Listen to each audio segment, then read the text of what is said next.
본 방송에서 제공하는 투자 정보는 투자 판단에 대한 조언입니다.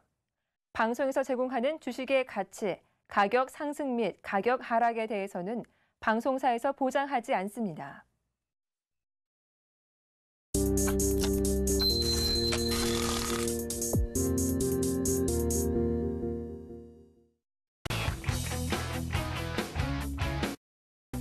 시청자 여러분 안녕하십니까. 막상막하 투매쇼 시즌2의 예병군입니다. 여러분 스키 타보셨습니까? 지금 바깥에 눈이 오는데요. 스키를 타면 이제 에이보겐이라는 것을 제일 먼저 배웁니다. 그런데 그 에이보겐은 끝까지 선다는 믿음이 있을 때만 서죠. 그 믿음을 저버리면 뒤로 자빠지게 되어 있습니다. 자, 이 얘기 왜 드리냐 하면요. 여러분들이 지금 보고 계시는 프로그램에서 정말 여러분들께서 마음에 드신 멘토가 있다면 그의 말을 집중하고 끝까지 들어보시라는 의미에서 드린 얘기였습니다. 자, 뭐 쓸데없는 얘기였나요? 자, 그렇지만 여러분들의 믿음을 더욱더 확신으로 바꿔줄 멘토님들 모시고 오늘도 힘차게 시작해 보도록 하겠습니다. 자, 오늘 장 정리부터 좀 보고 오도록 하겠습니다.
예, 오늘 정시를 보니까 여러분들 좀 눈에 띄는 기사들이 제일모직 시중자금 블랙홀 30조 어디서 왔나 요 내용이 가장 눈에 띄는 것 같습니다.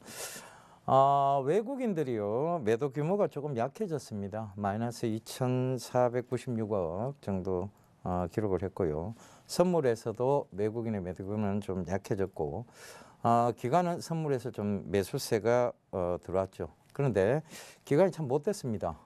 코스닥을 또 팔고 코스피로 옮겨 타는 척하고 있죠. 자, 이런 부분들 좀 굉장히 악의적이지 않나. 계속해서 코스피, 코스닥, 양시장을 번갈아 가면서 혼돈을 주고 있는 그런 장세라 보여집니다. 그러면 결국은 그들은 수수료를 챙기게 되겠죠. 그 수수료 챙기기 급급한 모습이다. 이렇게 좀 생각이 드는데요. 자, 이런 얘기들 오늘 본격적으로 나눠보도록 하겠습니다. 심기원 멘토님하고 양경석 멘토님 자리해 주셨습니다. 안녕하세요. 안녕하세요. 예, 안녕하세요. 안녕하십니까. 자, 양경석 멘토님 처음 오셨는데 네. 각오도 한번 들어보고 네. 본인 소개도 좀 해주시죠. 네, 안녕하세요. 양경석 멘토입니다. 27년 증권 애널로 활동을 하고 있고요. 경력이 27년입니다, 무려. 그래서 참 이 증권 시장하고 88년도에 입사를 해서 처음에 이제 증권에 입문을 했는데 줄기차게 해왔습니다. 앞으로 방송을 통해서 우리 시청자분들께 정말 살되고 피가 되는 그러한 정보들 또 그러한 분석들을 제공해 드릴 것을 약속드리겠습니다. 고맙습니다. 예, 경륜은 참 무시할 수 없습니다. 여러분들 양경석 멘토님의 경륜을 한번 믿어보셨으면 좋겠습니다. 자, 오늘 시장에 대해서도 얘기를 좀 들어봐야 될 것 같은데요. 네. 자, 이 시장 기관들이 왜 이 모양을 자꾸 할까요? 코스피 요즘 뺐다가. 그렇죠. 예. 기관들은 자력이 지금 없다고 보여집니다. 오늘 이번 주 들어서 특별히 이제 어제까지 선물 옵션 동시 만기 컬러블 데이 때문에 그걸 빌미로 삼아서 사실은 이제 유가 하락이니 뭐 글로벌 마켓이 좀 흔들리니까 그걸 빌미로 외국인들이 일시적인 매도를 때리니까 주가가 그냥 지지선이 없는 그냥 추락으로 약 3일에 걸쳐서 그 90포인트, 70포인트 정도가 빠졌죠. 2020포인트가 확 쏠렸는데 다행히 이제 오늘 좀 그래도 연기금에서 한 1,000억 정도 이상 매수를 보이면서 지수는 추가적인 그 어떤 그 마지노선을 1900선 아래로 그렇게 쉽게 가지는 않겠다라는 의도를 좀 보이지 않았나. 그런 부분이 조금 고무적이고 시장이 오늘 그래도 대형 보험주라든가 또는 대형주 중에서 실적이 좀 그 예상보다 괜찮을 것에 대한 그러한 종목들이 움직임들이 좀 있었다. 이런 부분에서 조금 약간의 시장의 어떤 버팀목들이 좀 생겨날 가능성에 대해서 조금 생각을 해보게 됩니다. 예. 근데 이 코스피, 코스닥 양시장을 동시에 올리는 게 아니고 늘 이 코스피가 저점이 오면 또 어김없이 코스닥을 팝니다. 그렇죠. 예, 그리고 또 코스닥을 코스피에 좀 개인들이 좀 따라 붙는다 싶으면 어김없이 코스피를 또 빼고 코스닥으로 옮겨 타거든요. 그렇습니다. 올해 장세 자체가 외국인들의 코스피가 좀 흔들리다 보니까 아마도 그 경기 관련 대형주라든가 이런 부분의 섹터들이 굉장히 힘든 부분에서 개인들이 지칠 수밖에 없습니다. 지금 근 한 몇 년을 지금 한 3년 동안을 지금 박스권에서 박스피라 그러죠. 박스피. 예? 빠져봐야 1900m 잘 안 빠지고 올라봐야 2000위로 잘 못 올라가고 그걸 왔다 갔다 하면서 박스피 안에서 헤매다 보니까 개인들도 많이 지쳤고 그다음에 에너지가 이제 집약이 될 수 있는 그런 시간적 여유가 없었기 때문에 결국 개인들은 코스닥 쪽에 조금 개별 종목 쪽으로 이제 단기 매매에 대한 부분들이 좀 욕구적으로 좀 커질 수밖에 없고 그러다 보니까 그걸 이용을 해서 또 기관들은 개인들이 달라붙으면 또 패대기 쳤다가 또 그 빠질만해서 쭉 빼놓고 개인들이 다 던지면 받아가지고 또 올리는 그러니까 반복을 지금 계속하고 있는 거죠. 연 단위로 한 6개월 단위로 지금 그러고 있더라고요. 올해도 어김없이 또 그러고 있는데 그런 부분들을 어떻게 좀 성견지명을 갖고 우리 개인 투자자들이 좀 현명하게 좀 대처를 좀 해야 되겠다. 그래서 어떤 분석과 특별히 또 이런 우리 투맨쇼의 멋진 이런 프로그램이 있으니까 이런 데서 또 좋은 정보를 이렇게 얻으시면 현명하게 좀 대처할 수 있는 길이 많이 있을 거라고 생각합니다. 네. 예, 프로그램 열심히 보시라는 얘기였습니다. 자, 신겸 멘토님, 하나는 틀렸고 하나는 맞았습니다. 그죠? 지난 화요일 날 출연하셔서 네네. 하락폭이 좀 제한적일 것이다. 옵션 만기일에. 근데 이 부분은 좀 틀리셨어요. 그런데 종목은 또 잘 갔습니다. 그죠? 그래서 지금 하락이 지금 좀 크게 나왔어요. 이게 과도한 매도가 아닌지 그걸 좀 짚어주시고. 네. 자, 그럼 과도한 매도에서의 개인 투자자들은 어떤 대응 방침을 가지고 장을 대응해야 될 것인지 그것도 좀 얘기를 해주시죠. 네, 사실 지수 예측과 관련된 부분에 있어서는 말씀해 주셨던 대로 사실 변동성이 좀 작을 것이라는 얘기를 좀 들었는데 생각보다 변동성이 컸습니다. 제 개인적인 생각은 지수의 선물 옵션과 관련된 움직임이 시장에 영향을 준 것도 물론 있겠지만은 이번 주 한 주 내내 지난주부터 나왔던 것은 바로 유가 하락과 관련된 이슈였다. 유가 하락세가 생각보다 상당히 가파르게 진행이 되면서 국내 경제뿐만이 아니고 이거 세계 경제가 무너지는 것이 아니냐는 우려감이 나오고 있고 그와 관련된 타격을 한국 경제가 강하게 받을 것이라는 얘기가 나옴에 따라 갖고 선물 옵션 동시 만기를 기점으로 해서 약간의 수급이 급격하게 더 안 좋아진 것이 아닌가라고 말씀드릴 수가 있겠고 대기업군 중심으로 해서 실적과 관련된 전망치 원래는 이때쯤이면 원래는 상향 조정이 돼야 됩니다. 하지만 대부분의 업종과 종목군들이 현재 시점 하향 조정되고 있다라는 거 생각보다 4분기의 실적이 그렇게 좋지 않을 것이라는 얘기 나오고 있고 내년도 같은 경우에도 전 세계적인 글로벌 경기에 대한 둔화 우려감, 먹구름과 관련된 우려감이 나오고 있기 때문에 수출 의존도가 높은 한국 경제에 대해서 현재 시점 12월 달 같은 경우에 상당히 좀 혼란스러운 그런 모습 속에서 지수가 좀 낙폭을 보인 것이 아닌가라고 말씀드리는데 사실 이렇게 지수가 급반등 그리고 급락이 나오는 상황에 있어서 종목군들에 대한 변동성은 더 커지는 모습 보였습니다. 대형주를 할지라도 5에서 10%대 상승을 했다가 반대로 다음날 마이너스 보이는 모습 보이고 있는데 그래도 어쨌든 간에 펀더멘탈과 관련된 부분에 있어서 종목군들에 대한 흐름은 방향성을 계속적으로 갖고 있다. 상승과 관련된 움직임을 보이고 있는 종목군들은 하루 만에 그런 변동폭은 크지만은 어쨌든 추세는 상승 쪽으로 이끌어가고 있는 모습을 보이고 있기 때문에 펀더멘탈과 관련된 부분 그리고 향후 점유율과 관련된 부분에 있어서 업계 1위는 아니더라도 2위라든가 3위 관련된 업체군들이 뛰어오르는 그러한 종목군들은 계속적으로 매수를 할 수 있는 그러한 장이 되지 않을까라고 말씀을 드리도록 하겠습니다. 예, 그러니까 지금 보면 코스피가 또 급락이 나오면서 코스닥은 어떤 또 상승의 제한이 왔단 말입니다. 그죠? 그러면서 코스피가 상대적으로 저가 메리트라는 게 생겨버렸어요. 그러다 보니까 이 코스닥에서 빼서 코스피로 간다. 그럼 매기는 또다시 코스피 쪽으로 쏠린다면 코스닥은 여기서 더 빠질 것인지 코스피는 여기서 추가 상승이 가능한지 이 부분을 좀 명확하게 한번 더 얘기를 해주시죠. 네, 사실 코스피와 코스닥에 약간은 좀 다른 행보 보이고 있다라는 거 계속적으로 이번 연도부터 좀 나오고 있는 얘기인데 어쨌든 간에 코스피가 가야지만 코스닥이 또 가고 코스닥이 가야지만 코스피가 갑니다. 아무래도 주가지수 같은 부분에 있어서는 그날의 경제 그리고 그날의 기업군들에 대한 실적을 대변해주고 있기 때문에 코스피는 상대적으로 강하게 올라가고 추세적으로 계속적으로 올라가는데 코스닥은 계속적으로 내려갈 일은 거의 없다라는 거 우리나라의 코스피와 코스닥의 상관관계를 봤을 때 대형주 중심의 그리고 중소형주 중심의 흐름이 아니고 코스피 종목에 대해서 어느 정도 뭐 관련된 파생 기업군들이 코스닥에 대부분 포진해 있다는 점을 미뤄봤을 때 같은 방향성은 중장기적으로 갈 수밖에 없다라고 말씀드릴 수가 있겠고 코스닥에 대한 급락 형태가 나올 수가 있다라고 말씀드릴 수가 없는 것이 최근 들어갔고 530포인트에 대한 부분은 강한 지지 라인이 형성되는 모습 보였습니다. 뭐 올해 한 4-5번째 정도의 이 관련된 지수는 계속적으로 하방 경직성을 확보하는 모습 보였기 때문에 이 관련된 부분이 쉽게 이탈되진 않을 것으로 예상이 되고 있고 생각보다 중소형주 중심으로 해서 실적 전망치 상향 움직임이 나오고 있는 종목군들이 많다. 올 한 해 상당히 어려움을 겪었던 업종과 섹터가 많은 것이 코스닥이기 때문에 연말로 갈수록 그리고 내년도 같은 경우에는 이런 상황이 호조될 것이라는 분위기가 형성될 수 있을 것으로 판단되고 있기 때문에 하반기 뭐 좀 어려웠던 그런 업종 중심으로 해서는 내년도 오히려 상승세가 나타날 수 있다는 거 중소형주에 있어서도 분명히 우량주 및 그리고 가치주에 대한 투자는 충분히 메리트가 있을 것으로 판단되고 있기 때문에 지수와 관련된 움직임 속에서 현재 수익률을 보존하고 수익률을 기대치를 올리는 것보다는 역시나 종목 쪽에서 전략을 세우시는 거 뭐 굳이 ETF라든가 이러한 투자를 하시지 않는 분들 같은 경우에는 지수의 움직임보다는 종목에 대한 변동폭 체크를 계속적으로 하시는 것이 오히려 낫지 않을까라고 말씀을 드리도록 하겠습니다. 예, 코스피, 코스닥 따로 갈 수는 없다는 얘기가 주 핵심이었고요. 종목적으로 접근을 해보자. 결과적으로는 지금은 지수는 믿을 게 못 된다는 얘기를 추가적으로 좀 해주셨습니다. 자, 양정석 전문가님께도 여쭤보도록 하겠습니다.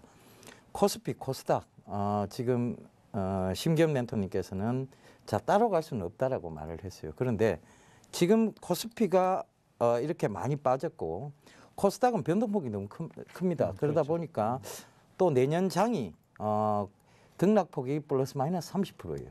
그러다 보니까 코스닥 쪽에서의 어떤 두려움이 생기기 시작했다는 것이죠. 네. 그래서 코스피 쪽으로 매기가 쏠릴 것이다. 이런 얘기들이 지금 시장에 나오고 있는데요. 이 부분 좀 얘기를 해주시죠. 제 생각은 이렇습니다. 지금 올해 올해뿐만이 아니고 좀 한 3년 정도의 주가 흐름을 보면 지금 한국이 과연 그 경제 성장률에 대한 부분들이 특별히 한국의 그 코스피 종목들이 차지하고 있는 그 업태 자체가 경기에 관련된 부분들이 거의 대부분 70% 이상이라고 봐야 되기 때문에 특히 경기 관련 섹터들이 상당히 많이 안 좋은 상태를 지금 지속을 하고 있고 내년 경제 성장률이 4%가 채 안 되는 어떤 그런 예측을 하게 될 경우에 경기 관련 섹터는 내년에도 고전을 할 가능성이 상당히 높다라고 저는 판단을 하고 있습니다. 그래서 경기 관련 섹터는 특별히 시장의 완전한 흐름이 돌아서기 전까지 특히 3, 4년 전에 경기 관련 섹터들이 화랑을 보였을 때는 중국 경기가 7.5% 이상의 고성장을 가는 그 부분에 힘입어가지고 화학 섹터라든가 정유 그다음에 철강 섹터라든가 이러한 부분들이 경기 관련이 괜찮았었는데 그 이후에 계속해서 지금 죽을 수 있는 상태다. 이런 상태가 지금 내년에도 반복될 가능성이 굉장히 높고 특별히 한국의 산업 섹터 중에서 산업 부분을 구조를 분석을 해보면 향후에는 철저하게 미래 먹거리를 향한 그러한 쪽에 주가가 재편될 가능성이 높기 때문에 오히려 그러한 부분을 본다면 종목 중심, 중소형주 중심의 접근이 오히려 타당할 수도 있다. 이런 측면을 저는 더 높게 보기 때문에 코스닥 쪽에 대해서 상당히 매력이 앞으로 여전할 것이다. 오히려 코스피보다 투자 매력도는 좀 더 있지 않나 저는 개인적으로 이렇게 판단을 하고 있습니다. 예, 코스닥에 대한 매력도가 더 부각이 될 것이라는 얘기를 해주셨습니다. 그렇죠. 이제 신성장 동력에 대한 얘기까지 덧붙여 주셨는데요. 바로 이런 신성장 동력만이 기업을 꾸준한 상승세로 만들어 나갈 수 있다는 것도 여러분들 참고를 하셨으면 좋겠습니다. 자, 여기까지 나눠봤는데요.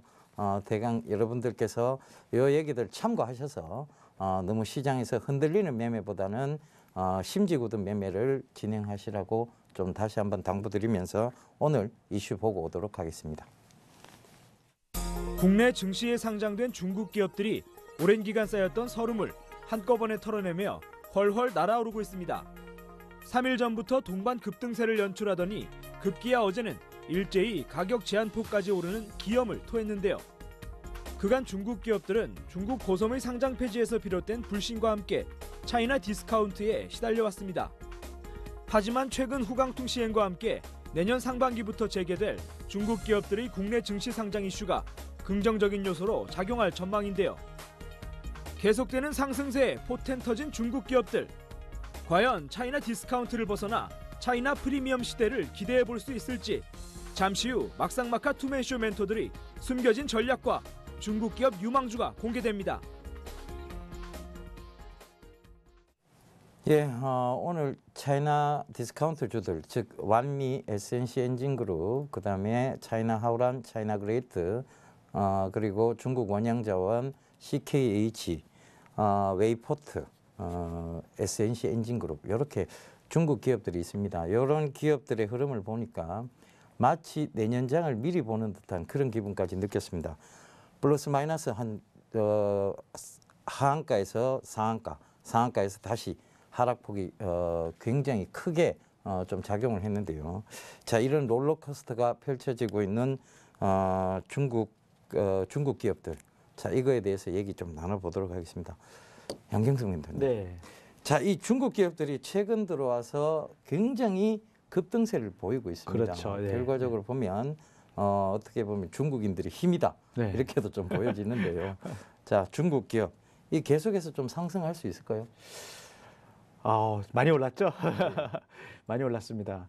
근데 이제 최근에 이 부분이 뭐 최근에 되어진 얘기가 아니고 이제 그 전문가들 사이에서는 어느 정도 예상들을 좀 했던 부분들이죠. 특별히 이제 뭐냐면 후광퉁 같은 경우에는 중국 본토 주식에 대한 부분이 굉장히 이제 각광을 받으면서 특별히 중국 증시를 좌지우지하는 그 글로벌 기업에 대한 부분들이 부각이 되면서 거기에 중국 정부가 이제 한 번 더 물을 끼얹었죠. 유동성을 확 공급해 버리면서. 근데 이제 사실은 이러한 주가 움직임을 보면 상해 종합 주가 지수를 보면은 이것이 뭐 지금 움직인 게 아니고 6개월 전부터 2,000포인트를 넘어서기 시작하면서 6개월 연속 지금 상승을 이렇게 해온 상태입니다. 이제 최근에 주가가 아주 급하게 움직이면서 후광퉁 시행이 되면서 급하게 주가가 움직여가지고 이제 3,000포인트를 지금 넘나들고 있죠. 넘었다가 다시 뭐 2,800 정도 왔다 갔다 하면서 이렇게 조정을 좀 받고 있는데 이 3,000포인트라는 그 지수는 상해 종합 지수에서 굉장히 큰 역할을 하고 있습니다. 이제 차트를 제가 한번 좀 보여드리려고 그러는데 이러한 부분이 이해를 하시기가 조금 편하실 겁니다. 지금 이 상해 종합 지수 제가 월봉을 이렇게 보여드리는데요. 이 월봉을 보시면은 3,000포인트가 이게 굉장히 중요한 지수. 이게 6,000포인트까지 갔던 때가 2007년도입니다. 이때가 언제냐면은 중국이 약 한 10%가 넘는 12% 성장을 하면서 전 세계의 자원을 다 끌어들이면서 고성장으로 난리를 칠 때가 6,000포인트까지 갔었는데 그 이후에 약 한 1년 만에 다 반납을 해가지고 이게 2,000포인트 밑으로 그냥 거덜이 났었죠. 이렇게 하락을 해가지고. 그러니까 이제 3,000포인트 반등을 했다가 이게 지금 한 2009년도부터니까 한 6, 7년 동안 옆으로 이제 횡보를 하다가 이제 다시 이제 지금 이제 3,000포인트가 온 겁니다. 이렇게 와서 거래량이나 이런 부분을 봐서는 장기적으로는 이제 가지 않겠느냐 이렇게 좀 보는 입장인데 사실 이제 이러한 부분들은 중국 경제가 경착륙이냐 연착륙이냐 뭐 이런 부분들에 뭐 큰 문제를 떠나서도 단기적으로는 월봉으로 봤을 때 좀 단기적으로는 좀 올 만큼 왔다 이런 측면이 일단 부각이 되고요. 이 상해 종합 지수 말고 홍콩하고 홍콩 증시하고 이제 비교를 해보면 홍콩 증시는 오른 게 없습니다. 이제 전 세계적인 글로벌 마켓에서 그 굵직굵직한 증권 시장 중에서 작년 한 3년 동안에 못 오른 데가 한국하고 홍콩입니다. 참 특이한 부분인데 이게 메리트를 많이 반감을 했다는 얘기예요. 그래서 상대적인 메리트가 그만큼 떨어졌다는 측면도 있는데 이런 부분을 봤을 때 3,000포인트 온 이 상황 상해 종합지수가 3,000포인트 오는 상황에서 한국에 반영받는 이러한 부분들은 중국 기업들에 대한 부분들을 다시 한번 볼 수 있는 그런 기회는 주지만 단기적으로는 조금 그동안 좀 스퍼트를 막 강하게 올린 이 부분이 조금 생각을 좀 해봐야 될 그런 부분인데, 특별히 어떤 부분이냐면 이제 차이나 리스크가 일시적으로 해소가 된 것이냐, 다 해소가 된 것이냐, 아니면 다시 또 남아있을 부분들이 있을 것이냐 하는 부분을 볼 때는 상당히 퀘스천 마크가 좀 있습니다. 이게 글로벌 마켓에서 분석을 할 때 소위 숨어있는 회계 부정이라든가 중국의 기업들에 대한 불신이란 부분이 과연 일소에도 해소가 될 수 있겠느냐 하는 부분들은 아직도 저는 조금 부정적인 시각으로 좀 보는 편입니다. 예, 아직은 조금 부정적인 시각으로 좀 보고 계신다. 그리고 중국이 단기적 고점이 왔다, 이렇게 보고 계시는 것 같습니다. 사실상 이 막상막하 투맨쇼 시즌 1 때 저희가 바로 정재훈 멘토하고 제가 시진핑 주석이 방문했을 때 이 차이나 디스카운트주에 대해서 굉장히 좀 상세히 다뤄드렸고요. 그다음에 아침 프로죠. 바로 역전의 명수 시간에 계속해서 차이나 디스카운트 관련주에 대해서 얘기를 좀 드렸습니다. 그런데 그들이 불신을 해소하기 위해서 만들어냈던 것이 바로 감사회계법인이죠. 그 감사회계법인을 국내 업체로 바꾸었다는 것, 국내 회계법인으로 바꾸었다는 것, 그것이 차이나 디스카운트에서 이제 차이나 프리미엄으로 갈 수도 있다는 얘기를 계속 강조를 드렸었습니다. 자, 그런 부분들 때문인지 지금 그때 당시와 비교해 보면 지금 약 150% 가까이 되는 상승을 보였는데요. 자, 이걸 지금 너무 많이 올랐어요, 오르기도. 그런데 지금 양경석 멘토님께서는 너무 많이 올랐으니까 지금 조심해야 될 때다라고 얘기를 해주셨고, 자, 우리 심기현 멘토님 얘기도 좀 들어보고 가야 될 것 같습니다. 심기현 멘토님, 네. 많이 올랐습니다, 그죠? 네. 예. 겁날 만큼 많이 올랐어요. 네. 근데 이제 이걸 어떻게 좀 접근을 해봐야 되는 것인지, 아니면 당분간은 보지를 말아야 될 것인지, 그걸 좀 얘기해 주시죠. 네, 사실 지금 중국 주식을 바라봐야 된다라고 사실 말씀드릴 수 있는 분이 과연 몇 분 정도 있을까라는 좀 생각을 먼저 해봤고, 사실 중국 기업군들이 최근에 먼저 강했던 이유부터 설명해 본다라고 한다면은 역시나 중국이라는 나라에 대한 이미지가 많이 변화되고 있습니다. 그만큼 관련된 기업에 대한 이미지도 많이 변화되는데, 사실 몇 년 전까지만 하더라도 뭐 중국의 글로벌 기업이라고 한다면은 뭐 공상은행 정도로 떠올렸다. 하지만 최근에는 계속적으로 미국이라든가 유럽권 중심으로 해서 세계적인 글로벌 기업군들이 많이 나오는 것이 아니고, 중국 쪽에서 유통이라든가 IT 산업에 있어서 거대 기업군들이 상당히 많이 나오고 있는 상황이기 때문에 중국 기업이 지금은 성장을 하고 있고 그 성장 속도가 상당히 빠르다는 인식을 국내 투자자들이 인식하게 되면서 후광통과 관련된 부분, 그리고 국내 상장된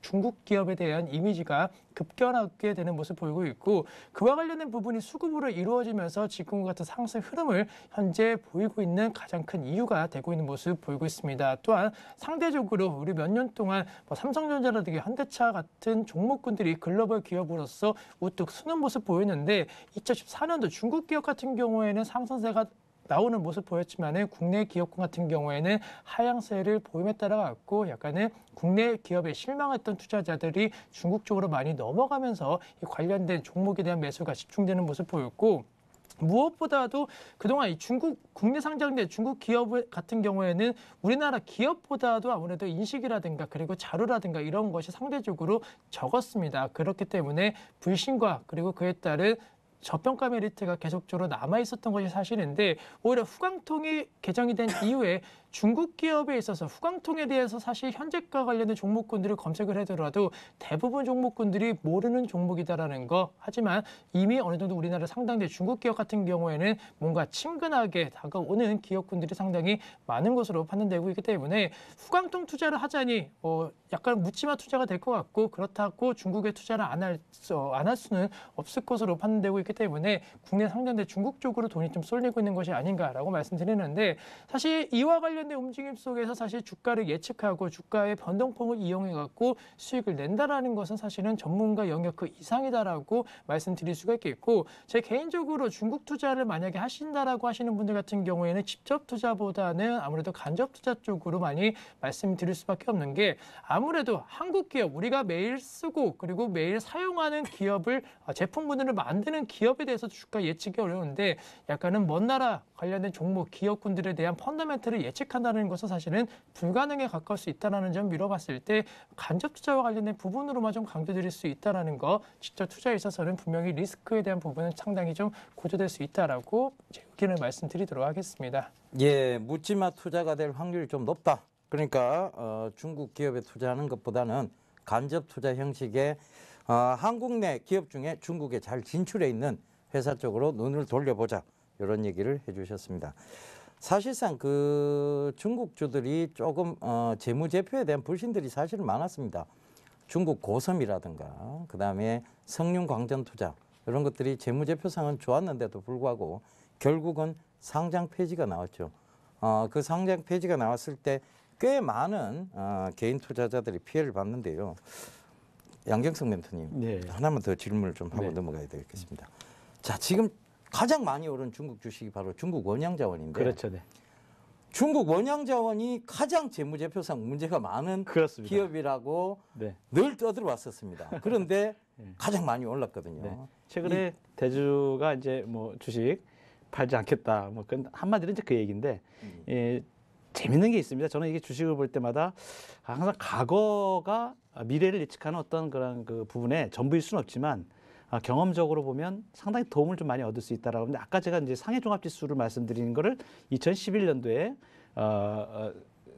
3,000포인트를 말씀을 드렸는데 이 중국 원양자원 주가를 이렇게 보시면 오늘 일봉만 보여드릴게요. 일단 일봉 먼저 보면 아주 뭐 일봉상에서 쇼를 했죠, 그죠? 딜이 점 상한가로 좀 가다가 오늘 13,250원에서 음봉으로 크게 한번 이제 흔들리는 이런 모습이 좀 보입니다. 뭐 일봉은 이렇고요. 주봉을 보면 주봉이 하나, 둘, 셋, 넷, 다섯, 여섯 개, 6주차에 그냥 그대로 쭉 뻗어가지고 여기서 이제 양봉을 이렇게 만들고 있고. 근데 이 재밌는 건 월봉입니다. 월봉을 제가 왜 보여드리냐면 이 앞에 2011년도를 제가 이렇게 보여드리려고 지금 월봉을 보여드리는 겁니다. 이 월봉을 보시면 아주 공교롭게 재밌는 현상이 하나 있습니다. 이렇게 보이면 보이죠, 그죠? 이게 보통 월봉들 잘 안 보거든요, 일반 투자자들은. 이게 월봉을 잘 안 보는데 이게 뭐냐면 2011년도에 묶였던 물량이 몇 년을 고생했다는 얘기죠, 그죠? 엄청 고생을 했습니다, 이렇게. 한참, 그죠? 한참 고생을 했어요. 몇 년입니까, 이게? 2011년부터 한 4년 정도 이렇게 고생을 하다가 한 방에 지금 이제 소위 후광등을 힘입어가지고 요 상태까지 온 상태입니다. 굉장히 고무적인 일이에요. 4년 걸려서 시거들이 날 주식이 거들이 안 나고 회복을 했다. 그래서 여기에 왔다.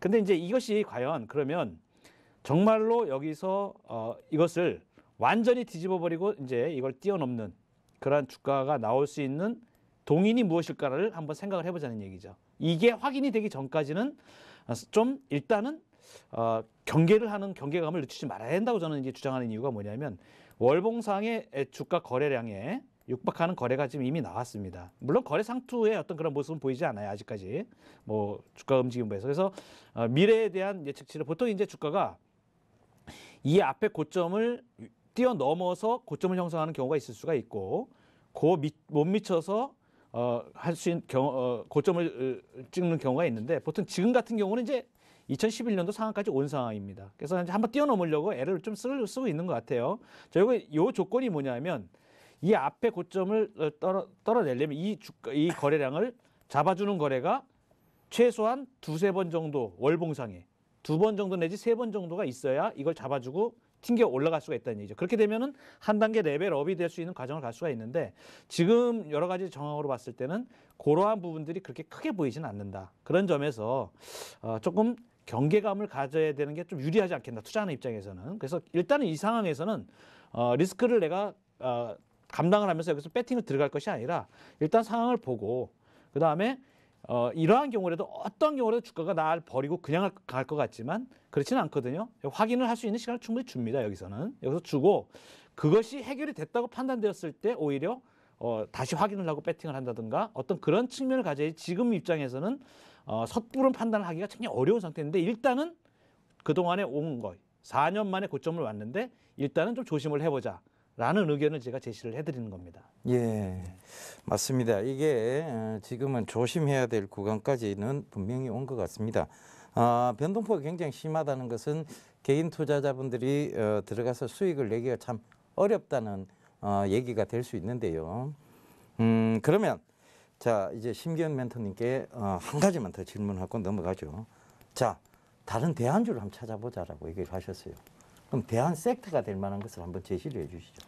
네, 우선은 뭐 중국에 앞서 말씀해 주셨던 대로 직접적으로 진출한 기업군들에 대해서는 충분히 메리트가 있을 것으로 판단되고 있는데 중국의 현재 시장의 흐름을 놓고 봤을 때에도 폭발적으로 늘어나고 있는 수요 같은 경우에는 바로 스마트 기기 관련된 산업군들에 대해서는 분명히 중국 수혜주들에 대한 움직임은 내년도 좋아질 수밖에 없다라고 말씀드릴 수가 있겠습니다. 거대 인구를 갖고 있는 중국에 있어서 스마트 기기로 현재 수요가 급격하게 변화되고 있다. 우리나라의 한 3년 전의 모습을 현재 중국이 보여주고 있는 모습을 보이고 있기 때문에 중저가 스마트폰 관련된 부분뿐만이 아니고 다시 한번 고가의 프리미엄 스마트폰 시장 같은 경우에도 중국의 소득 증가에 따라 다시 한번 화랑을 보일 수 있을 것으로 판단되고 있고 최근에 약간은 환율 급등과 관련된 우려감 속에서 주가 급락하고 있는 음식료 관련된 섹터 내에서도 상당히 좀 수혜 관련된 업종군들을 많이 볼 수가 있을 것으로 판단되고 있는데 아무래도 중국 같은 경우에는 먹거리와 관련된 신뢰성이 그렇게 썩 좋지는 않습니다. 자국 내에서도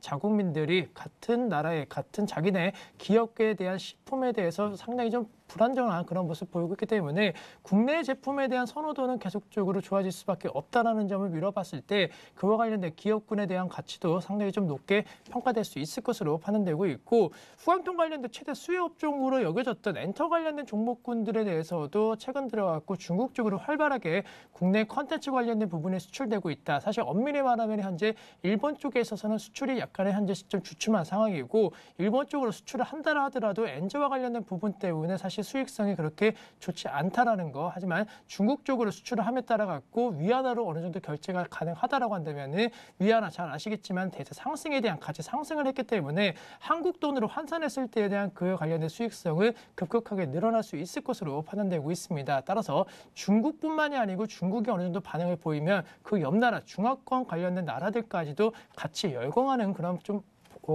흐름을 좀 보이고 있기 때문에 이 세 가지 업종군 중심으로 해서 좀 관심을 가지시는 것이 필요하지 않을까라고 말씀드리면서 과거 중국 관련된 수혜주들에 대한 대세 상승이 약간 테마 움직임으로 묻지마식 상승 흐름 보였다라고 한다면은 올해부터 그리고 내년도까지에 있어서는 옥석가리 속에서 가는 종목이 분명히 더욱더 갈 수 있는 시장 상황이 연출될 수 있다라고 말씀을 드리도록 하겠습니다.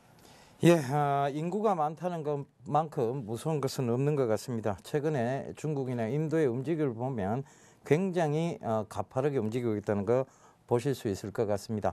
자, 두 분 얘기를 간략하게 정리를 좀 해드리겠습니다.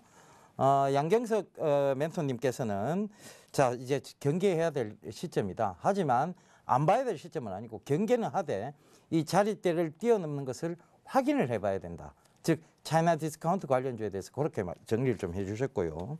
자, 심기현 멘토님께서는 자 지금은 위험한 구간이니 대안 섹터를 한번 찾아보는데 이 대안 섹터로 볼 수 있는 것이 스마트 기기 업황 쪽으로 보셔야 될 것 같고 음식료, 엔터 쪽으로 좀 보셔야 될 것 같다는 얘기를 해주셨습니다. 자, 그러면 오늘 막상막하 투맨쇼에 이 두 분이 들고 나오신 히든 카드가 바로 이와 관련된 종목군인지 한번 보고 오도록 하겠습니다.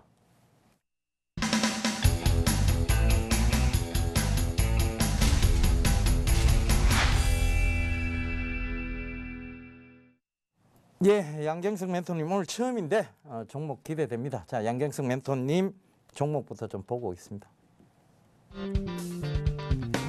예, 오늘 LG 디스플레이를 들고 나오셨네요. 참 좋은 종목 들고 나오셨습니다. 자, 추천 포인트를 보면 추세적 고점 돌파를 시도합니다. 자, 역시 차트를 좀 보시면서 얘기를 하셨던 것 같고요. 일본 OLED 업체의 전략적 제휴 이 부분이 어떤 추천 포인트, 강한 추천 포인트가 되는 것으로 보이네요. 자, 심기현 멘토님 종목군도 좀 보겠습니다. 자, 파트런인데요. 신규 멘토님 화요일 날 GS 리테일 들고 나오셨는데 오늘 5% 정도 급등이 나왔습니다. 그죠?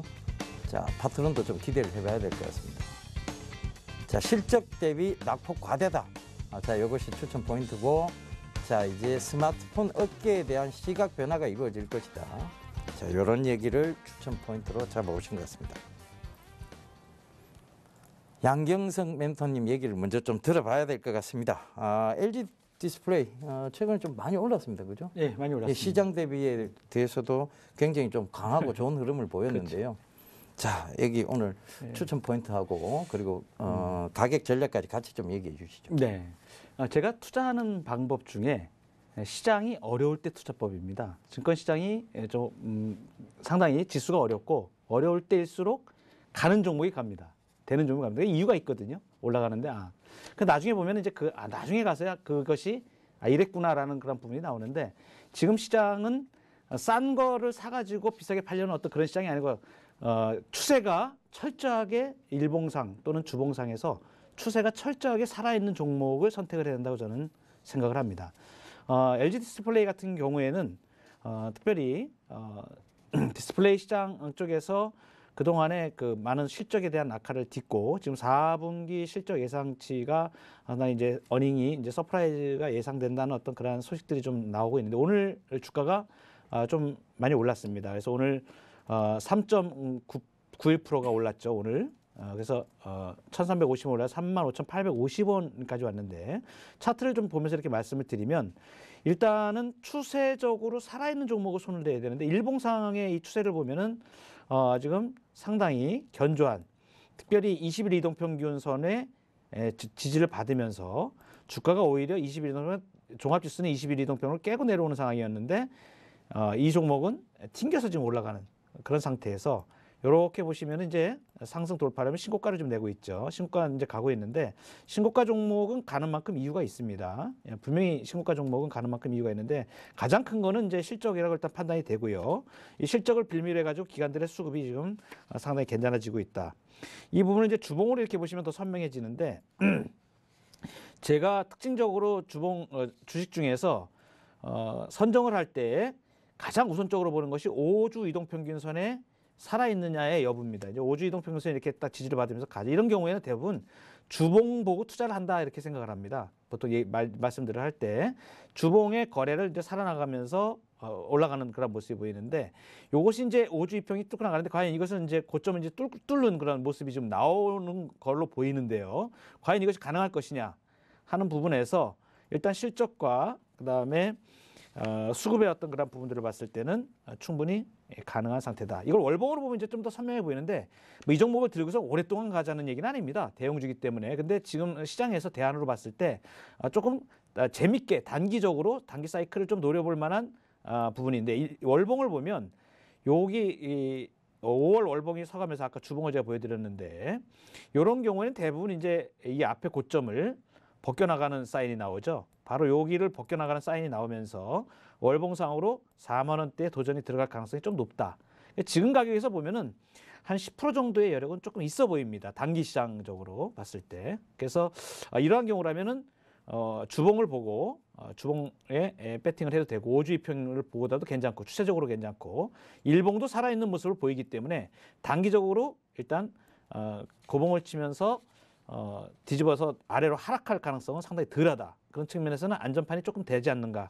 이런 측면을 봤을 때 이럴 때 매매 방법이 있습니다. 이럴 때 매매 방법. 물론 많이 오른 주식이지만 상당히 메리트가 있다라고 봤을 때 투자하는 방법이 어떤 방법이냐면 바로 5일 이동평균.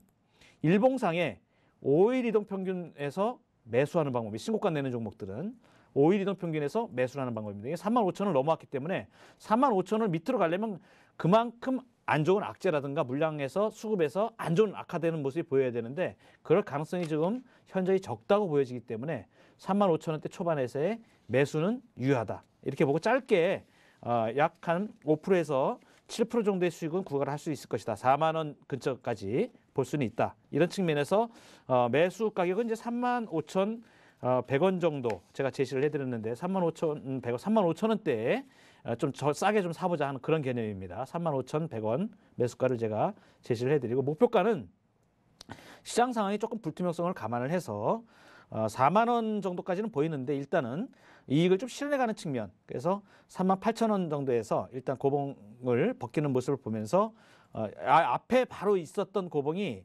주봉상에도 이제 보이지만 36,950원입니다. 37,000원이니까 거기서 약 한 10% 정도, 3% 정도 올라간다고 봤을 때 37,700원 정도면 이익을 한번 조금 실현해도 괜찮다. 물론 조금 더 강한 모습을 보이면 4만 원 근처까지 그냥 홀딩을 해도 괜찮은데 단기적으로는 좀 이익 실현을 해가면서 하는 쪽으로 해서 목표가는 단기자 좀 짧게 잡아서 37,700원. 손절 가격은 33,900원을 제가 제시를 해드리는데 손절 라인이라는 게 있습니다. 3번 손절 라인은 뭐냐면 20일 이동 평균이 깨질 때입니다. 20일 이동 평균이.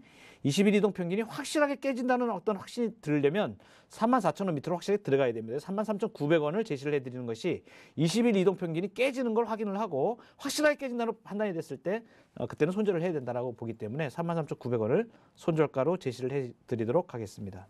예, 양경석 멘토님의 LG 디스플레이 가격 전략까지 좀 듣고 와봤습니다.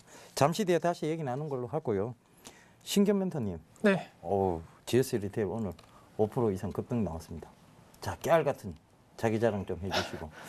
자, 그리고 오늘 들고 나오신 파트론에 대해서도 가격 전략까지 같이 좀 얘기를 해주시죠. 네, 사실 뭐 주가 급등했다라고 말씀드릴 것보다는 역시나 조금은 시장 불안하기 때문에 좀 하락이 제한될 수 있는 종목 위주로 우선 접근하는 것이 수익률과 관련된 부분에 있어서 손실을 최소화할 수 있는 것이 지금 현재는 오히려 수익률을 조금은 올릴 수 있는 방법이 되지 않을까라는 의견을 제시해 드릴 수가 있겠고, 금일장 말씀드릴 같은 종목 파트론 같은 경우는 약간 좀 최근에 변동성은 보였습니다. 하지만 주가가 하락과 관련된 부분에 대해서 어느 정도 가능성이 많이 낮아졌기 때문에 관심을 가져보자라고 말씀드릴 수가 있는데, 가장 큰 이유 같은 경우는 역시나 실적이다. 사실 파트론 같은 경우에는 올해 한 4월 달에 기점으로 해서 주가가 하락세가 진행되는 모습 보였고 2014년도부터 이와 관련된 하락세가 나타나는 모습 보였습니다. 하지만 엄밀히 말씀을 드리면 매년 거의 같은 영업이익률을 기록을 하고 있다. 경기가 호황이든 불황이든 혹은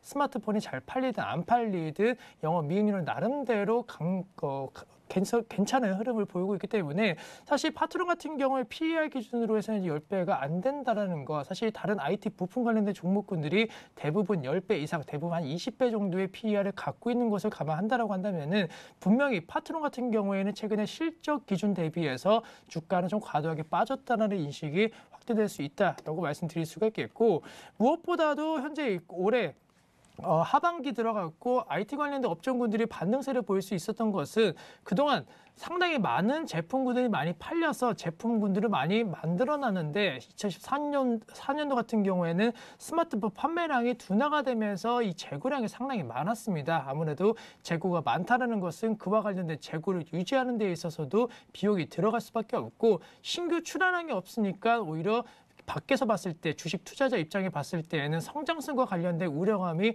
나올 수밖에 없는 구조였다. 하지만 최근에는 이 재고 소진과 관련된 얘기가 조금 나오고 있기 때문에 4분기부터 혹은 내년도부터는 다시 한번 출하량이 늘어나는 추세로 전환될 가능성이 높다라는 거 주목해 보실 필요가 있겠고, 사실 스마트폰에 있어서 특히나 카메라 모듈과 관련된 부분에 있어서는 현재 시점 크게 현재 기능적인 측면에 있어서는 여타 경쟁력으로 부각되고 있지는 않다. 하지만 반대로 얘기했을 때 고가의 프리미엄 스마트폰이라든가 중저가 스마트폰 같은 경우에도 거의 고화질과 관련된 카메라를 쓸 수밖에 없다. 카메라 모듈과 관련된 부분은 어쨌든 간에 평균적으로 상향되는 움직임이 보이고 있기 때문에 파트너에 대한 제품 수요량은 앞으로 더욱더 늘어날 수 있는 환경이 현재 조성되고 있는 것이 아닌가라고 정리해 드릴 수가 있겠고, 전체적으로 현금과 관련된 부분에 있어서도 현금 배당과 관련된 얘기도 사실은 주당 250원의 현금 배당과 관련된 이슈 이외에 파트론, IT 부품 업종 중에서 몇 개 안 되는 배당주라는 인식이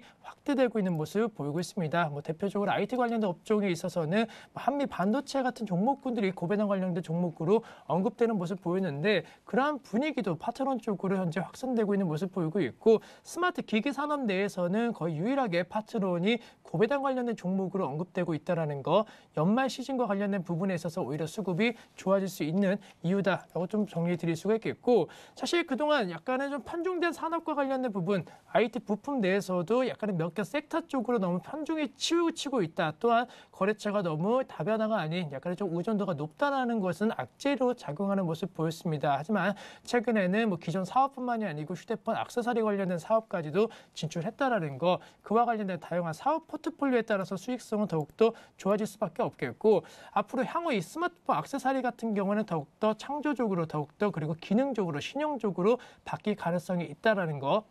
스마트폰 사용에 대한 주기는 더욱더 길어질 수 있겠지만은 스마트 액세서리 같은 경우에는 교체 주기가 더욱더 빨라질 수밖에 없을 것으로 판단되고 있기 때문에 이와 관련된 움직임도 하나의 성장 동력으로 작용해 줄 수 있을 것으로 판단되고 있습니다. 따라서 삼성전자가 최근에 지배구조 관련된 이슈 쪽에서 올라가는 모습 보였지만은 어쨌든 간에 실적 전망치 하향 움직임, 대폭 하향 움직임은 약간 진정되는 모습 보이고 있다는 거, 파트너하는 종목 쪽에 있어서도 충분히 매수 가능할 수 있는 환경이 현재 조성되고 있지 않나라고 전망을 해드리도록 하겠습니다.